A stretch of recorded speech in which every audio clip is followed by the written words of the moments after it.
Over the last year and a half, I've heard from many of you that one of your big fears is, what do you do if you change your mind about being able to handle labor naturally? What if the pain is just too much and you're at home? That's what I want to talk to you about today. And honestly, even if you're not at home, even if you're planning a hospital birth, this is going to apply to you because everybody who is having a hospital birth is going to have to transfer from home. So transferring is an issue for you, just like it might be for the mom planning a home birth. So yeah, this episode is for everybody. Let's dive in. Are you a Christian woman yearning for a beautiful, joyful pregnancy and birth with a focus on God, not medical tests? Are you worried the birth you want isn't possible and you're tired of being treated like an accident waiting to happen? Hey mama, I'm Lori, host of Your Birth God's Way. I'm a certified nurse-midwife now, but I wasn't always. After working for nearly 20 years in the broken maternity system, I too was in your shoes wondering how I could have the birth I wanted and that I felt God meant for me to have. I found a secret that has actually been known since the beginning of time. God's way is the best way. Spoiler alert, God made us and our babies, and He knows us best. He designed us perfectly for pregnancy, birth, and nourishing our babies after birth, if we work with His design and not against it. In this podcast, you'll learn how to be healthy and have joy during this time of life that will be over before you know it. So if you're ready to reclaim your birth and your babies for His glory, go turn on a few episodes of Bluey for that little one on your hip so you can put the focus back on you for a few minutes with me. It's review time, my favorite time. Quickly today, this review is by, I don't know if that's supposed to say Baby Hiller. The spelling's a little weird. I don't even know at this point why I try to say the names, because oftentimes you guys have made these screen names and you really didn't even think about them. And when they pop up on the reviews, you're like, hey, was that even me? I know the same thing happened to me when I was leaving reviews on other podcasts. But at any rate, I think it's Baby Hiller. Not really sure. But the title is Confidence Reignited, and I love that title. It says, I stumbled upon this podcast by simply searching natural birth on Apple. I gave it a shot, and now I have been binging every episode as I get through my daily task. I have a notepad and pen ready because every episode is full of tips, wisdom, verses, and everything you need to be reminded of that this modern world has convinced us we no longer need. I was struggling with my faith in this pregnancy, worried about my baby, how I would endure birth. And now I have an entire toolbox full of things to help me get through any challenge I may face, and wisdom to help keep my focus on God. Thank you, Lori, for getting us refocused and giving us the confidence we need to bring our little blessings into the world. I don't know if there's a better compliment you could give me than to tell me that I'm giving you an entire toolbox full of things to help you get through, because that's my whole goal.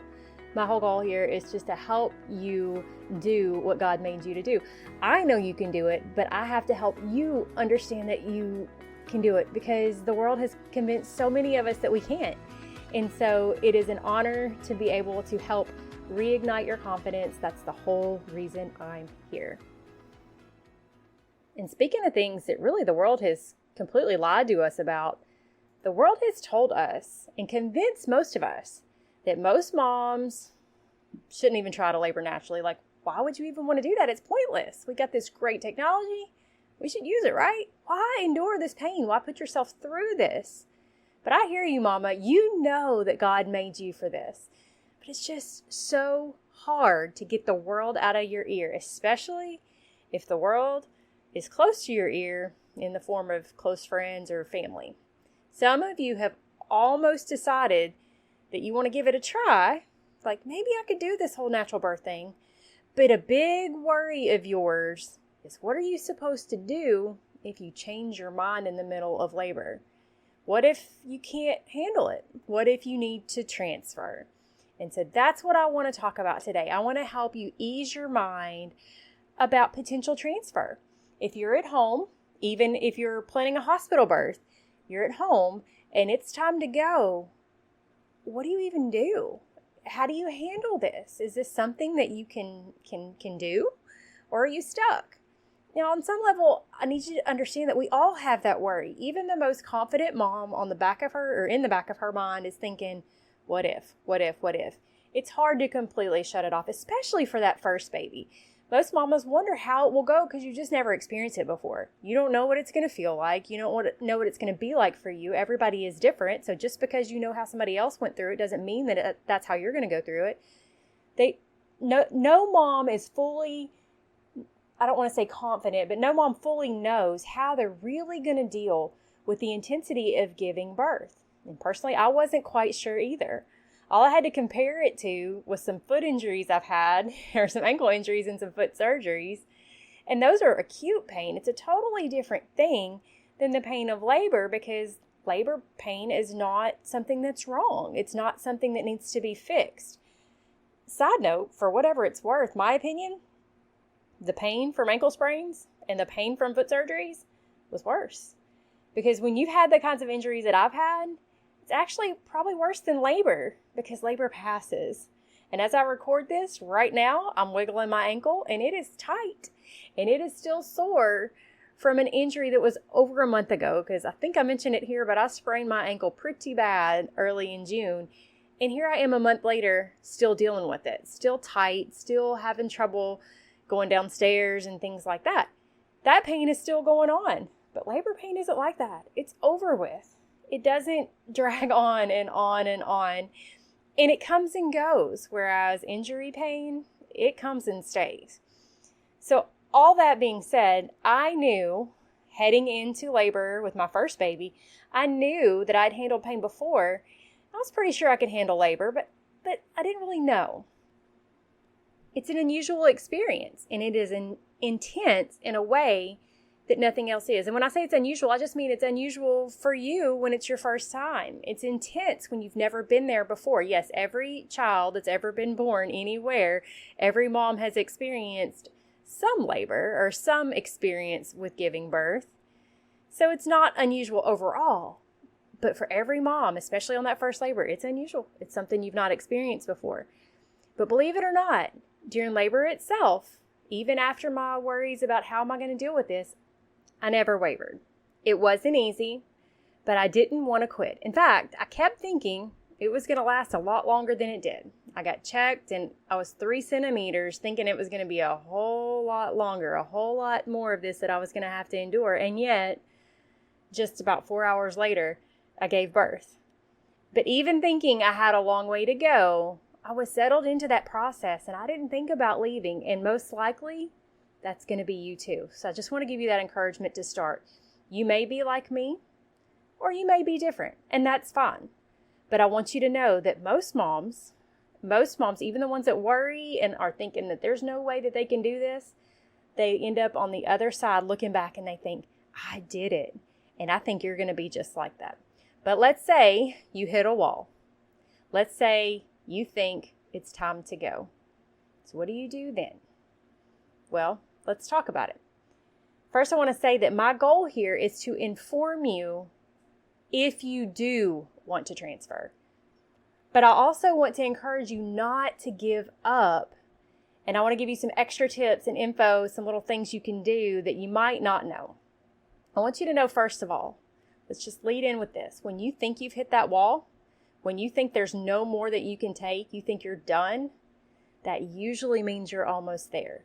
So when you get to that point, when you think, I can't do this anymore, I want you to have that thought. Dads, if you're listening, I want you to remind mom, if she gets to this point where she's like, I can't do it anymore, I've got to go, I've got to quit, remind her, this could be transition. This could be it. You could be there already. And I don't want you to think, so many moms, in fact, a lot of midwives will tell you that when we hear a mom say, I can't do it anymore, we perk up because we're like, yay, we're almost there. Because usually mamas get up against this wall and you just got to go through it.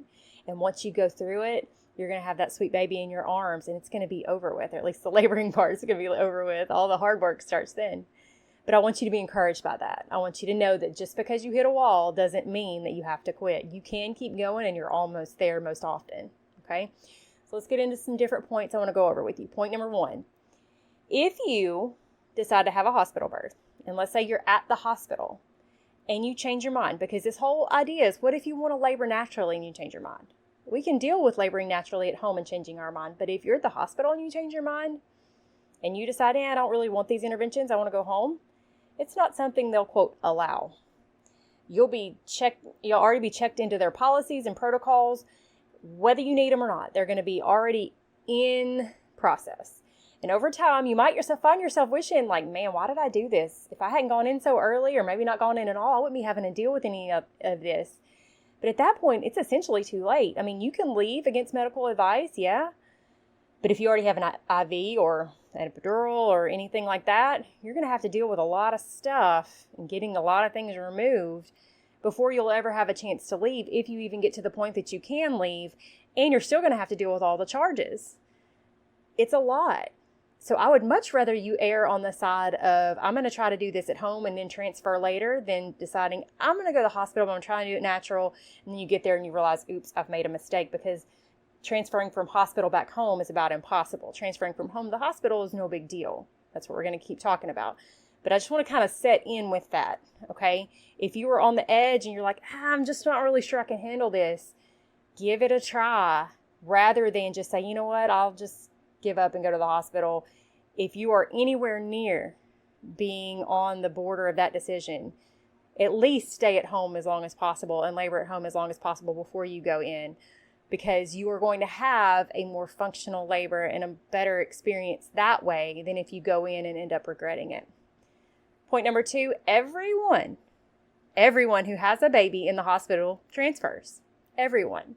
And I know that's not how most of us think about it, but that's part of what I want to do here, is to shift your mindset from thinking that once you decide to labor at home, you're stuck, because you're not. Every mom who isn't induced or doesn't have a scheduled C-section starts labor at home. And every mom who starts labor at home and they have decided to have a hospital birth, they're going to, quote, transfer. That means they're going to get in their car and go to the hospital. This is not an odd thing. This is not an unusual thing. And I'm telling you that to tell you, it's not something to be scared of, okay? This is done every day in every city for every mom that decides to give birth in a hospital. These are all transfers. We just don't think about them that way, because these people didn't declare themselves, quote, home birth. I'm giving birth at home. I'm having a home birth. So because they didn't put that title on themselves, we don't think of that as being a transfer.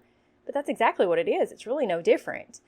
If they have waited until late in labor, they also may even be crowning, or they're water breaking, or having contractions every couple of minutes in the car while they are transferring to the hospital. And while those mamas might have been worried about knowing when to go to the hospital, they weren't worried about what if I need to transfer, like you may be if you're planning a home birth. They may not have called it transferring, but they knew a transfer was coming.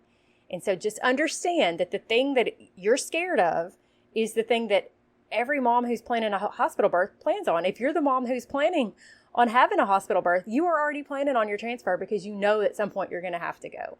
If you're planning a home birth, you may not know if you're going to, quote, have to go, but you want to have a plan for if you do need to go. But I don't want you to be scared of that process itself. It's not a big deal. We're going to talk about that a little bit more as we go. Point number 3, I want you to know that about 10% of the time, first-time moms transfer. So about 1 in 10 first-time moms who are planning a home birth transfer. And that's a loose statistic, but I just want you to know that it is something that happens, and it happens fairly frequently, more than most of the things they tell you to be scared of at the hospital, honestly. And if you've had babies before, your statistic for that is a little bit lower. And I don't say that to discourage you at all, but to tell you that this is a thing that happens with a decent frequency, and it's just not a big deal. On top of that, most of those transfers are not emergent transfers. Almost all of them are not emergent transfers. Most of them are for reasons like just being worn out. Maybe the labor has gone on for a couple of days and you're just worn out and you need some help. You need some rest. You need an epidural at this point, or some other form of relief. And so you've just decided it's time to go. That's the form of most transfers, or someone who just doesn't want to do it anymore. Most of them aren't emergencies. If the emergencies come, you deal with them then. But that's the thing. If they're an emergency, you're going to have to do it. And things are going to work out because your midwife is prepared for that need. And that's something you need to talk with her about when you're doing the interview process. She's prepared for the what ifs that you're scared of. And she's prepared for those emergent transfers. And at that point, if an emergency comes, there's no question. You just go. You make it happen, whether it be by EMS or whether it be in a car with your midwife. At that point, you just go. But like I said, most transfers are for moms who just get tired after a prolonged labor. And in that case, you've got time to work out the what ifs and work out how we're going to do this to make it happen. It's not a huge deal. Point number 4, leading up to these things, it's kind of out of order. I should have ordered these better. Forgive me for this. But point number 4 is I want you to know that you need to have something called a code word. And this is kind of a tip, a side point for a tip, a code word. Because as I mentioned before, you are very likely to face a moment when you think you just can't take it anymore and you think it's time to transfer. I would venture to say at least half of moms get to this point, and yet only 10% transfer. So that tells you that most moms get here, but they push through. And you're very likely to be in that same situation. See, most moms will get to the point where they'll make some joke about, where's my epidural? Why am I doing this? Why am I at home? Get me to the hospital. I need my epidural. I laugh at, I believe it's in The Business of Being Born, which you can find a link to in my resources. I believe it's there where she says, I think it's Ricky Lake says she hears an ambulance go by while she's in labor. And she's like, that's my ride. Actually, no, it wasn't her. I think it was the midwife who was also being interviewed who had had a home birth. And when the ambulance goes by, she's like, that's my ride. I'm out of here. Because she was so done. And yet she still ended up having a birth at home. And we all get to that point. So clear communication, when you're in this point of just being over it, it can become hard. Because your husband, who is trying to tend to your needs, hears you say, hey, where's my epidural? Or thinks you need to go. But really, you're either joking or you're just having a bad moment, and he doesn't know that. And so I really recommend coming up with a code word, which is a word that you don't normally say. In any normal circumstances, this word is not going to come up. I think mine was something like pineapple, if I remember correctly. Some word that if it comes out, if your husband hears that word, he's going to cue in and say, whoa, that's the word. She's serious. We probably need to think about going. Not that it's just a joke about where's my epidural. This is something that will get his attention in 2 ways. First, if he hasn't heard it, he'll know that you're okay and that you're coping well. But if he does hear it, he'll know you're not joking anymore, and it really is time to think about going. And all that to lead to point 5, transfer. If you haven't gathered this already, transfer is doable, and it's just not a huge deal. It seems huge to you because it's your birth, and you may feel you're giving up or letting go of a dream if you decide to get in the car and go. And I get that. I would have been crushed if I had to transfer. But know that it is something that can be done really without much problem, because if you were planning a home birth and now you're going to a hospital birth, it's just like if you're planning a hospital birth to start with. You're just farther along most likely. You're showing up at the hospital maybe at 8 or 9 centimeters rather than at 2. This is a good thing because that means that most likely things are going to go well once you're there. It's going to keep moving and you're going to get a little relief, and you're going to most likely have your vaginal birth that you are wanting. Usually, for a non-emergent transfer, usually the midwife will do it herself. Usually you'll get in your car, or maybe you'll go in your own car and with the midwife behind you. But usually it's not by EMS. In fact, unless it's truly an emergency, I don't really recommend that you call EMS. It's an unnecessary expense. It's an unnecessary delay. It's uncomfortable. And it ends up being a big deal when it doesn't have to be a big deal. Just a low-key, non-hurried ride to the hospital is really all you need most of the time, even if it's a long way. My second baby, I didn't transfer to the hospital, but I did give birth at a birth center, which was an hour away from where I live, which equaled about 25 or so contractions in the car, which seemed like an eternity. And my husband might have thought it was an emergency. I think he actually thought I was about to give birth. But it really wasn't. It was just a ride when I happened to be in labor. I was uncomfortable, but it wasn't an emergency. And I know that sounds silly, but I think we get inside our heads and we make things seem worse and seem scarier than they really are. If you transfer, you transfer. No biggie. It happens all the time, and it's just not a big deal. It seems like a big deal because you haven't done it before, but it's just nothing to worry about. Let go of that what if fear. First of all, because I know you can do this. And the likelihood that any of you who are listening to me right now, the likelihood that any of the stuff that you're worried about will actually happen is very low. But if you happen to be the one who does need the transfer, you just transfer. And that's it. Point 6, the logistics of the transfer. Yes, there are some logistical things that play into the picture of a transfer from a home birth to a hospital. And that is something we're going to cover in the home birth prep course that starts this Thursday. We're going to go deeper into the hows, deeper than I have time to talk about on a podcast episode. We're going to talk about how to make it happen in detail in the course, what you need to have in the car, what you need when you get to the hospital, what to do if you make the decision a little too late and the baby comes in the car.